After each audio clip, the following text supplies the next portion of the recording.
Good evening everyone. And I would like to welcome our Italian friends and also our international guests from New York. Welcome, and I hope you enjoy this session of tasting with us. Sono particolarmente felice di essere qui con la famiglia Pasqua perché è la storia di un vino e di una famiglia che è cambiata molto negli ultimi anni. Scusi? Scusate, posso parlare in italiano?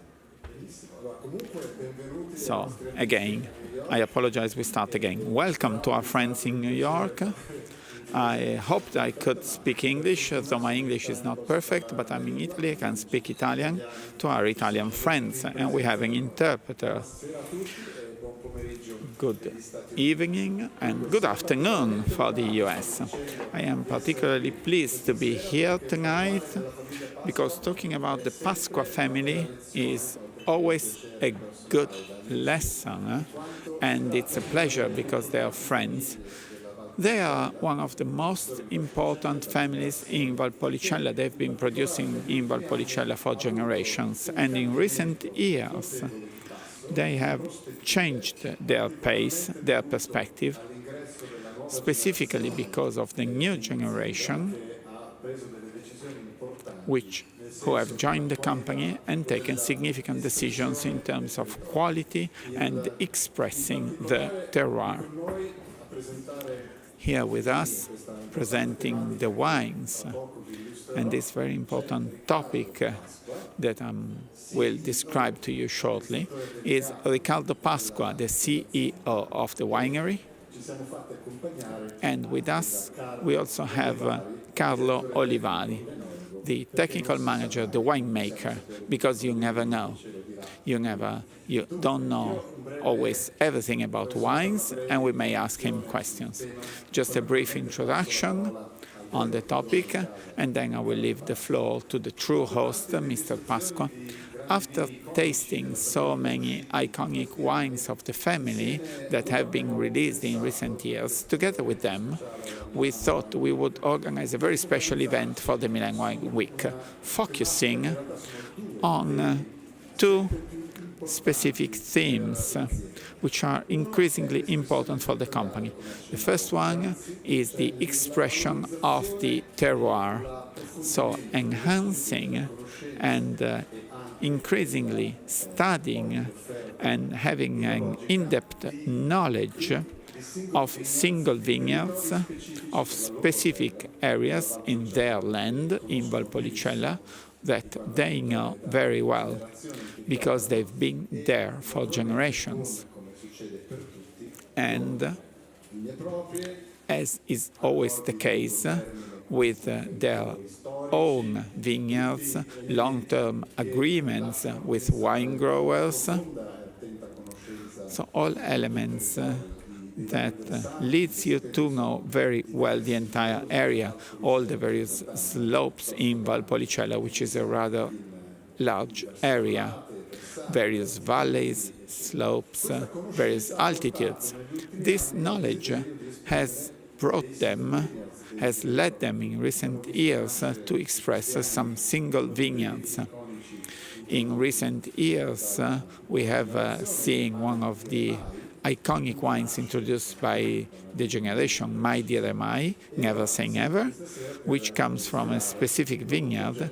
And we are here tonight to talk about the new project, which is a further step in this direction, another single vineyard. This is one of the themes. Another theme is a very serious and professional research project in terms of organic wines.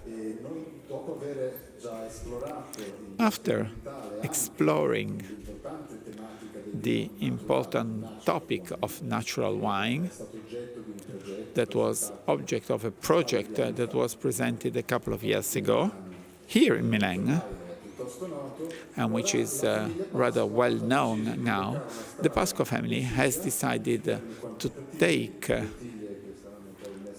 a clear direction in terms of organic wines, and everything is part of this project that we are about to present to you and that we are about to taste, which highlights the two topics. So the single vineyard, so local attitude, and the decision to produce organic wines.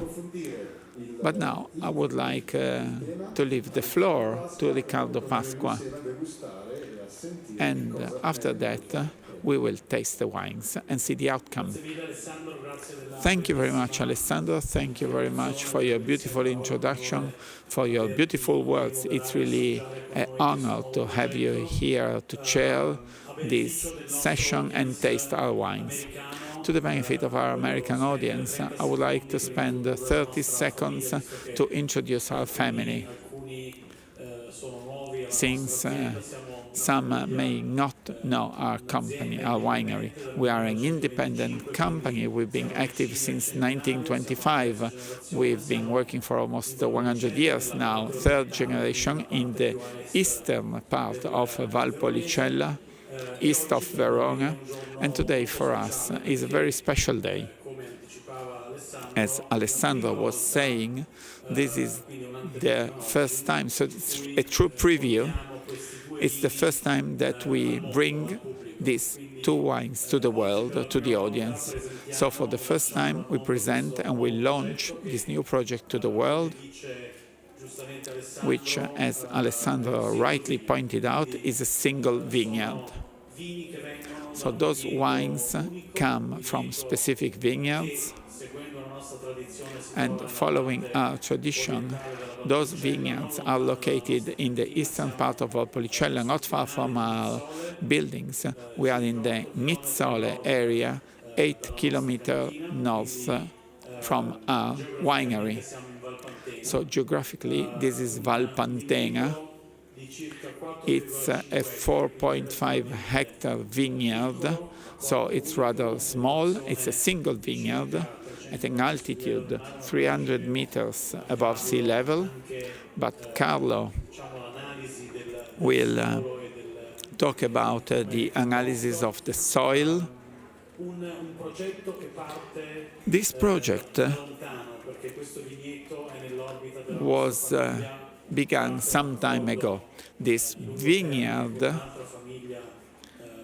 belongs to our family thanks to a long-term agreement with another family from Verona for about 12 years. So we've been working in this vineyard for 12 years now. We have known it. We are able to fully express its potential, and only with these two vintages, with these two wines that we're going to taste today, one is Ripasso and one is Amarone, we have decided to bottle it. So it's a special day. We are launching a new single vineyard, which is rather small, and from the moment it was planted, it was grown and cultivated organically. So there was no conversion. We started with an organic approach, and this is possible because the microclimate, the ventilation from the Lessini hills behind it, and the biodiversity around this wonderful vineyard give us the opportunity to make a good job. But we are going to taste it together during this tasting session.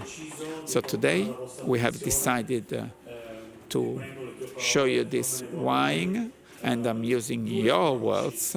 So we have two approaches. So the soloist and the orchestra. So the single vineyard, a special vineyard, which is Cascina San Vincenzo, versus the orchestra, which is represented by two PASQUA family wines, which are made by a multi-vineyard method, so selecting the best grapes from 4 different wines. On your tables, you have a map with some details about the location of the vineyards. So today we will see the difference side by side of this approach. Single vineyard, the soloist, multi-vineyard, the orchestra. Another thing I would like to add is the following. The PASQUA family, Famiglia PASQUA, is a rather recent family of wines. The first vintage 2003 with Amarone Riserva, and now this is a very important family of wines in our range throughout the world. And all these wines comes from vineyards that belong to our family for more than 40 years now. San Vincenzo is the newcomer. The name comes from a church which is very close to the vineyard. It was a farm before devoted to San Vincenzo. And according to the tradition, San Vincenzo is the saint protecting the wine growers. So we have, that's why we have decided to call this single vineyard wine with the name of this church. So if you agree, Alessandro, we can taste the wine. I agree with you. I'm rather sorry because you've said everything. I had 2 pages of notes, but you've spoiled everything now. But I will find something else interesting to talk about. But there was another element that you highlighted, the 2 different approaches, soloist and orchestra. Another theme among the various ones that we find tonight is the title of this soil, Work in the Soil and the Style of Wine. So the style. In Italy, we don't talk very much about style, but internationally this is fundamental in order to position, present, communicate any type of wine. Style can be interpreted in macroscopic terms.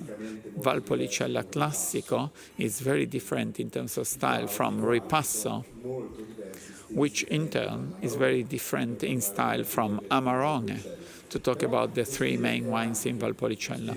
But style is also the different style of the same wine, like the two styles that we are going to compare, the 2 Ripassos and the 2 Amarone. And style is also the style of the producer, of the winemaker, with its own signature, its own the expression of their own character. In the case of Famiglia PASQUA, they produce very many local wines, so not only Ripasso and Amarone, but the entire range of interesting wines in their areas. And also with different market positioning, they work at all market levels. Well, clearly, the style of the family is interpreted according to the destination of the wine. In a winery like PASQUA, they really think about the receiver of the wine, if they are making the right wine for the right end user. Unlike very small companies which mirror the character of the owner, in the case of a large family, well, this is a large family because there are various brothers and sisters working in this winery. The president is still Umberto PASQUA, the father of Riccardo, so they are an orchestra in their winery, and they try and produce especially wines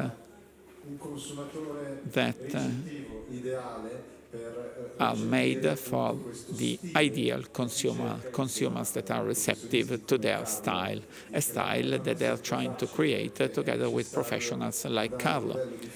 This is not very easy to do because there must be a lot of fineness and differentiation among the various wines, which is not so easy to achieve. So in order to exemplify, let's start with the first two wines, the two ripassos, ripasso from Cascina San Vincenzo and ripasso from Famiglia Pasqua, which comes, as Riccardo said, from various vineyards in different areas, some in the plains, some in the hills. None of those vineyards is as high as San Vincenzo, but their exposures and elevations are very different and altitudes are very different. As you imagine, it's beneficial to have various zones and various wines. When you make Famiglia Pasqua wine number 2, the winemaker and the producer has more room of play, so they can select the best grapes among the 4 or 5 main vineyards where they are harvesting. We don't hide that they are very transparent in this, and this is a good thing. There's a lot of transparency, and since you are transparent, I can be transparent as well. And for example, when we have a gale, they are impacted by that. Sometimes they say that vineyard is not good because there was gale or frost, and we know that extreme events such as hailstorms, for example, or frost may hit a single vineyard. But if you have an orchestra, you can select the grapes every vintage for a specific wine. The fact is very different for Cascina San Vincenzo, which faces the risks of all single vineyards. Let us keep our fingers crossed. The microclimate is ideal in terms of exposure, ventilation, position of the vineyard. So we think that we should be rather lucky on average, and let's hope for it. Or while we are tasting the first two wines, I do not want to lead you through the tasting session, but let's say we are tasting the two wines together, starting from number 1, San Vincenzo, and then we taste Famiglia Pasqua. But while we taste them, I would like to ask Carlo Olivari to talk about the method of production of these two wines. What are the differences in processing those grapes? Because we've understood they come from different areas, and how do we get to the glass? So we taste them and then we talk about them. Thank you very much, Alessandro. So first of all, cultivation in the vineyard is totally different. Cascina San Vincenzo is organic. And a very important element which came out from the tests is the lack of fertilizers, which shows in the end product. Once the grapes come to the cellar, you must follow rules, regulations, specifications, and especially for organic, the dose of sulfites is halved when pressing and when crushing. In maturation in wood, in oak, our policy is to try and adapt the maturation to the features of the wine, whether this is organic or conventional. So there are no big differences in terms of the life of the product in the cellar. Maybe we are only trying to look for the best situation of maturation, because the wines come from different areas, so they have different features. Well, thank you very much, Carlo. A very important element among the ones that you have mentioned is the cultivation of the land. And we talked about it when we prepared this meeting. This appears to particularly defend the product, that there are less sulfites.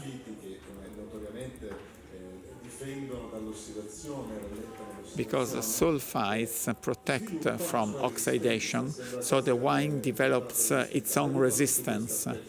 Have you had this perception as well? Well, rather than a perception, this is a certainty, because we've been studying this for 5 years, and checked it for 5 years. Despite the content of sulfides is half, we have a lot more resistance to oxidation. Why? Because the plant produces more natural antioxidants, polysaccharides, in the grapes, and these are brought to the wine, and they protect the wine. They do what sulfides are doing without the same side effects. And I find this fascinating.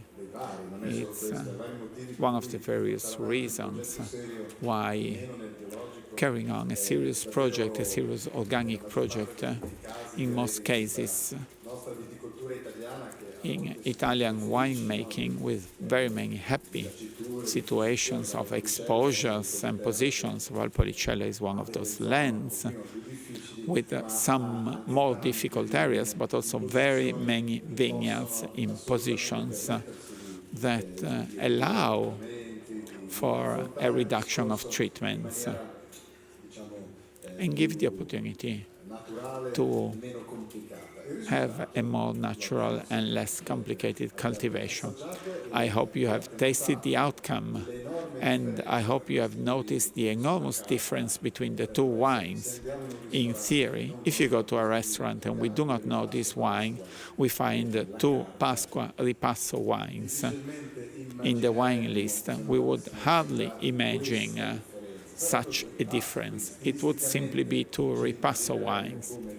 So stylistically, they would be strengthened Valpolicellas thanks to this very typical technique of the area, which we are not mentioning here, because I see that you all know very well what we are talking about.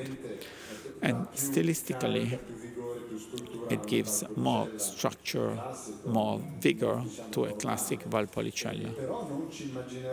But we could never imagine that the same brand, the same family, the same winery could offer two Ripasso wines which have different styles. And the reason is exactly the style. You can powerfully adapt your style, even using the same name and the same wine. It is true, they are both Ripasso style, but it's two different styles of Ripasso. The first one, wine number 1, San Vincenzo. This is our single vineyard organic Ripasso. Has features of brightness, of fruit, crispiness. It's very bright, it's luminous, I would say. And this is more lively. All these tones are more clear than Famiglia Pasqua. Famiglia Pasqua has its own introverted character. I'm not talking about absolute quality, because they're both excellent wines, but we're talking about style. And Famiglia Pasqua is more introvert, probably as time goes by, it will open more in the glass. And also on the palate, you feel the same difference. San Vincenzo, we immediately feel the fruit, the sweetness of the tannins. It's an embracing wine. It communicates a lot and directly, simply, in Famiglia Pasqua. On the palate as well.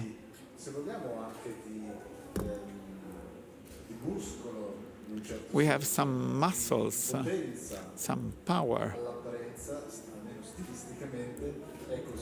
in terms of its style, but it's a more reluctant wine. And this is not totally due to the differences in the vineyards, because in one case it's a single vineyard, in the other wine you play with different vineyards. So that's exactly the wine you want, because you keep the grapes to express the character we find in wine number 2. So it's a decision, it's a double decision, which is not easy, because on the one hand we have pure pleasure. So whether we like more number 1 or number 2, this is definitely down to our palate. But then we have the element of organic wine that may attract in itself, because it follows a different philosophy. And some of us appreciate a lot this philosophy. We know that there's a specific market, a very important market, a growing market worldwide for organic wines. So this is the placement of the wine. But it's not simply an ethical issue, but it's also an aesthetic issue. You choose the dress you like the most tonight, if you want a brighter one or if you want a more serious one. Any questions from the audience? I would like to ask Carlo if he can talk about the difference in soils, because I think this is mainly the reason, especially in the eastern vineyards, in the style of the conventional Famiglia Pasqua. Yes, and this is exactly the reason why they decided to make a single vineyard in Cascina Vincenzo. Let us analyze the vineyards in San Felice, Mizzole, and Cascina San Vincenzo. San Felice is in the plains, whereas Mizzole and San Vincenzo, it's a single hill which goes up to the Lessini Mountains, starting from the town of Montorio. The makeup of this hill is mixed. We have a layer of soil 1 to 3 meters, which is used for human activities, let's say. Then we have limestone, which originated around 55 million years ago, during the maximum heat of the Earth, with death of sea microorganisms, 150-200 meters of limestone, which goes up to Cascina San Vincenzo. The fact of choosing Cascina San Vincenzo, so a clay soil with a lot of limestone, has given us the opportunity to obtain, together with the climate of this vineyard, we also find a very interesting soil which gives elegance and lightness without developing too much muscle, as is the case of fattier soils, for example, at the bottom of the valley, in the plains. And then we will see the situation of the vineyards in Famiglia Pasqua is much more varied. We have clay, limestone, and the vineyards in Montevegro, again characterized by a lot of limestone, together with a percentage of significant rock, up to 20%, a lot of rocks and a lot of limestone. Up north in the Tregnago vineyards, we have two different soils. The first one is a flood soil, which is very thin, without limestone, and with a very little percentage, a very small percentage of clay, but it's very deep, very sandy. It does not retain water, so vegetation is limited. In the western part, in the Tregnago Valley, we have a lot of limestone there, mixed with clay. So really varied situations, which come from the Valpolicella soils, which are really varied if you are in the east or in the west. So that's the mystery of the different characters coming from different soils. especially because the winemaking is similar for the two wines. So this is the soil that is really talking to us, and this is what the PASQUA family wanted. One more question to Carlo about the vintage 2019. What was the year like in Valpolicella? Well, it was a very positive vintage. As you said before, we had some winds, some hailstorms, which affected very small areas in the vineyards, especially in San Felice. Luckily, we have a specific strategy, and we can get grapes from other valleys, from other vineyards, without losing the identity of the product. However, the vintage was rather regular. Of course, like all recent vintages, they are warmer than average, with storms from mid-August to early September, which is the worst time of the year for the grapes. But we are close to the lake, there are accruals of heat, and we have very, very strong storms causing huge problems to agriculture. In 2019, only part of Valpolicella was hit.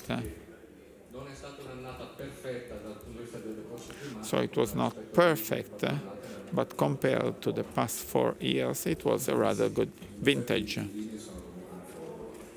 And we also had some whirlwinds. Well, the wines are rather fit and lively. And now we have the two Amarones.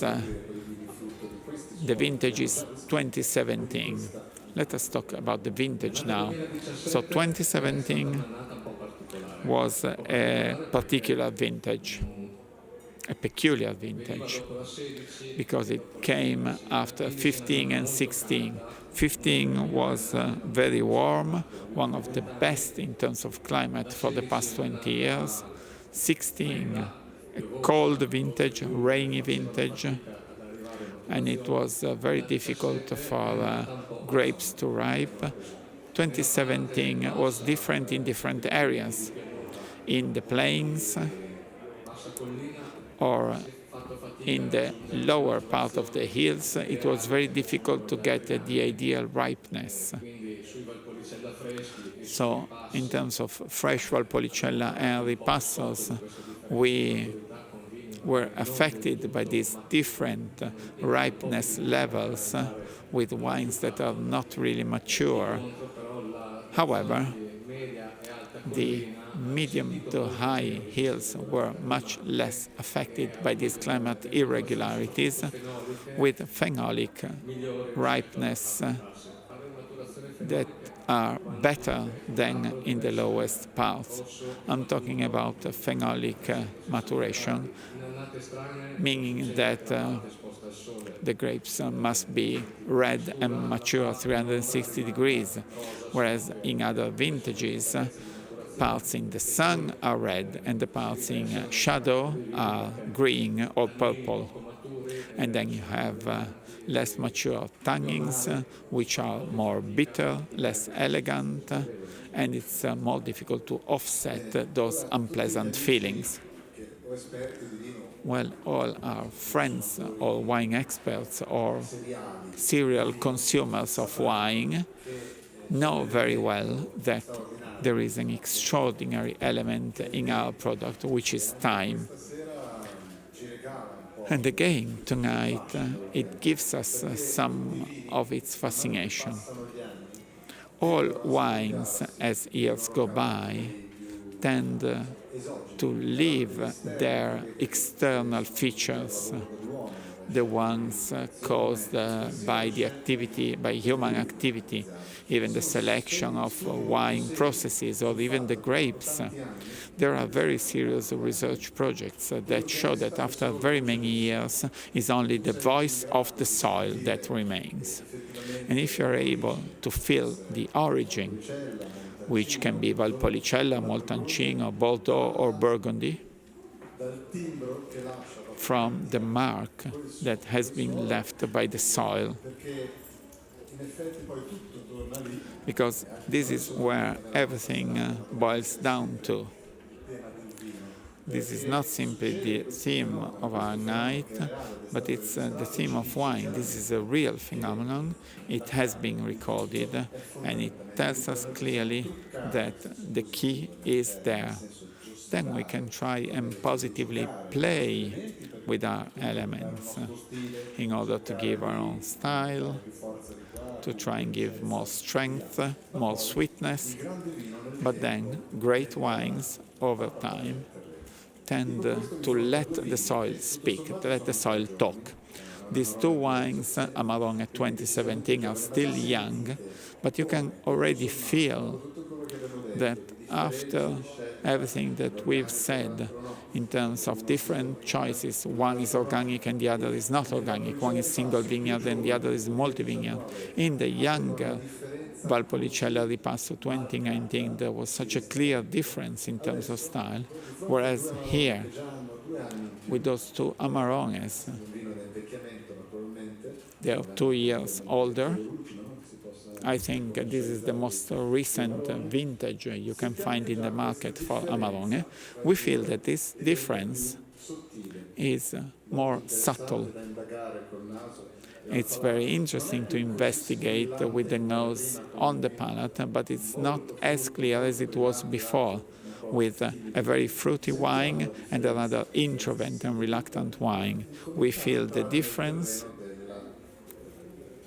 but we see the detail, tasting ability, tasting skills, stopping and tasting a wine and understanding its differences. Amarone Cascina San Vincenzo still has some fruit, which is more reddish, like berries, cherries, whereas Famiglia Pasqua hints at blackberries, underwood, some earthy scents with darker tones than San Vincenzo, but not as much as we felt with the first two wines. The big difference is where wines should be judged, that is on the palate. On the palate, these two wines really express their differences. But again, we feel the soil, what we taste more than the perfumes. When we have the taste of wine, it's the taste of the earth, the taste of the soil. And after 15, 20, 30 years, this is what remains. When we taste a great Burgundy or Bordeaux 30, 40, 50 years ago, well, perfumes are curious, fascinating, but this is not what makes us wow. But it's when we taste, when we put them in the palate, we feel they are noble, silky, elegant. Those are the characters of great wines. Any questions from the audience? I do not know if we can get any questions from New York. I think so. We have a question from New York. Fantastic. What is the question? How old are these vines, and what is the production volume of every wine presented? Carlo, you can talk about the wines, and with Riccardo we talk about the volumes, because he's the CEO. So the age of the vineyards is 18, 19 years, up to 40 years for the oldest vines. Where are the oldest vines? Well, it's the vineyards in Montevegro and San Felice. And San Vincenzo? San Vincenzo is 12 to 20 years old. We have two parts of the vineyard. In Tregnago is 20-25 years. And how much wine do you produce? Well, starting from Cascina San Vincenzo, the production is 10,000 bottles for Amarone. So in America they talk about cases, so it's slightly less than 1,000 cases and twice as much for ripasso. 1,800 cases for ripasso. For the multi-vineyard Famiglia Pasqua, we have some 40,000 bottles for Amarone and 80,000 bottles for ripasso.